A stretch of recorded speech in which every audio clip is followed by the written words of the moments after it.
they're saying, kill him. So I put my window down again, and I said, excuse me, are you talking about me? Kill that. This is 47-year-old Michael Dunn, who hasn't realized he just exposed himself for murder. On November 23, 2012, Michael Dunn confronted Jordan Davis and his friends at a Florida gas station over loud music. The argument escalated. He fired 10 shots at the vehicle, killing Davis. What happened at that point? Well, I'm embarrassed to say this, but got out. She's in the store, and there's like a SUV next to us, and then the music starts. And I roll down my window, and I thought I was polite. I asked them nicely. I didn't demand. I didn't. Or else I said, hey, would you guys mind turning that down? And they shut it off. I was like, thank you. Cordial. Everything's cordial. I put my window back up. I'm doing my stuff, and I don't know how many kids are in that, but the windows are down for the back seat. The windows are up for the front seat. Okay. And the guy that was in the back is getting really agitated. And my window's up. I can't hear everything he's saying, but you know, there's a lot of fuck him and fuck that and fuck that bitch. And then the music comes back on. And, you know, I'm just like, live and let live, and you know, don't need any trouble. And I don't know if they're singing or what, but it's like they're saying, kill him. So I put my window down again, and I said, excuse me, are you talking about me? And it was like, kill that bitch. And you know, I'm still not reacting, but then this guy like goes down on the ground and comes up with something. I thought it was a shotgun, and he goes, "You're dead, bitch!" And he opens his door, and I'm shitting bricks, but that's when I reached in my glove box, unholstered my pistol. I mean, I practiced this. I'm at the Fort Malabar Rifle and Pistol Range. I'm an avid, you know, gun guy and all that. No military training or anything, but I have friends who are in the military that show me the proper way. Yes, and so quicker than a flash, I had a round chambered in it, and I shot. Okay.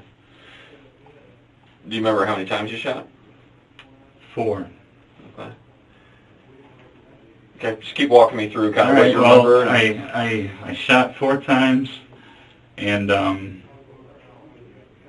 SUV pulled out, and like I said, in my mind, they got a gun, and so, you know, not training, just from, I was still scared, and so I shot 4 more times as they were fleeing. As they were fleeing? Yeah, trying to keep their heads down to not catch any return fire. Okay. All right, and then... And that was it. I mean, I still didn't feel safe. I thought, you know, there was another car. I didn't know. I mean, I'm in a strange town, in a strange area. I just had my life threatened. The love of my life is in the store. And she doesn't know what's going on. She come outside to see what was up. And I was just like, get in the car. We have to go. I just didn't feel safe there. In fact, we had plans, in fact, a fairly expensive bed and breakfast paid for in St. Augustine.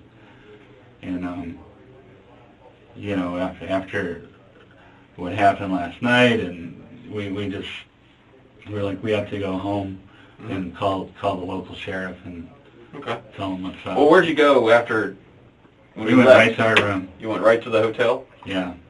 Okay. Didn't leave. We were just like in the hotel room? bricks waiting for another carload of thugs to come. I mean, I'd never been so scared in my life for somebody to be, you know, I thought they were singing, like, you're going to die, bitch. I thought that, you know, and then it's getting a little louder. That's when I put my window down and was like, are you talking about me? And then she's like, you're dead, bitch. Okay. So I went over this a million times, and what I should have done is put the car in reverse. But a shotgun come up or whatever, it was fight or flight. Mm-hmm. I don't think there was any time for flight at that moment. Okay. I was going to get shot. Okay. So they pull out.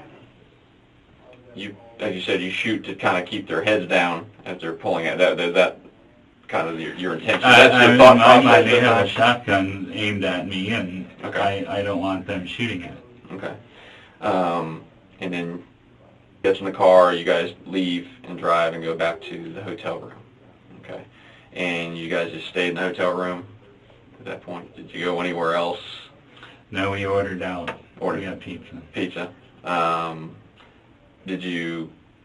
what time did you check out this morning? 8, I 8. think. When you called early mm-hmm. this morning, we had just got home, mm-hmm. and I unpacked our few bags, mm-hmm. and our neighbor just down the way is a real good friend of ours, and he's in the government in some capacity. Mm-hmm. Well, he's in law enforcement. I don't know which branch. Right. But we were going to go, talk to him, and, mm-hmm. and like, do you know anybody in the sheriff's department that we could talk to? Because, I didn't want it to happen the way it did. The way it did is sheriff came with AR-15s, and so I was trying to avoid that. Yeah. And, I was like, I give up. But that's where you called mm-hmm. when I was out the door to go. Unbeknownst to me, I didn't know at the time that they had actually been, they were actually responding before I even got on the phone to them. So when you and I were talking, unbeknownst to me, they were already alerted to your presence there. So. Or maybe my neighbor. Oh. I don't know. Yeah, because, I told me. Right. That's why I said I was being honest with you when I said I'll give you 5 minutes to, kind of, like you said I'll be out the door in 5 minutes. I said, okay. The gun, is it your gun? Yes, it's a gun I've had since like 1990. Okay, what kind is it? It's a Taurus, 1892. Okay, you know what caliber? 9mm. 9mm? Do you normally keep it in your glove box? Always. Always in your glove box? And you said you kept it holstered? Michael Dunn's interrogation was filled with inconsistencies. He claimed he saw a shotgun, but later admitted he never saw a weapon pointed at him. No gun was found, casting doubt on his self-defense claim.